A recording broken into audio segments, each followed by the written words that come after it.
તો એક તરફ આ જોહર કરવાની ચીમકીઓ આપવામાં આવી રહી છે, બીજી બાજુ આવા જ આક્રમક તેવર અપનાવ્યા છે પદ્મિનીબા વાળાએ, જેમણે 48 કલાકનું અલ્ટિમેટમ આપ્યું હતું ભારતીય જનતા પાર્ટીને અને હવે 48 કલાક પૂર્ણ થઈ ગયા છે.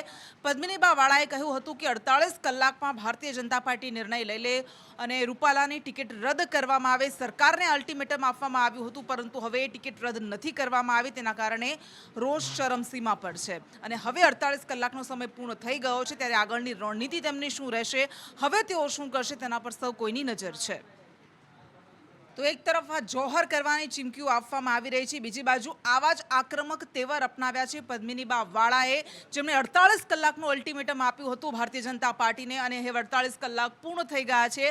પદ્મિનીબા વાળાએ કહ્યું હતું કે 48 કલાકમાં ભારતીય જનતા પાર્ટી નિર્ણય લઈ લે અને રૂપાલાની ટિકિટ રદ કરવામાં આવે. સરકારને અલ્ટિમેટમ આપવામાં આવ્યું હતું, પરંતુ હવે એ ટિકિટ રદ નથી કરવામાં આવી. તેના કારણે રોષ ચરમસીમા પર છે અને હવે 48 કલાકનો સમય પૂર્ણ થઈ ગયો છે, ત્યારે આગળની રણનીતિ તેમની શું રહેશે, હવે તેઓ શું કરશે, તેના પર સૌ કોઈની નજર છે.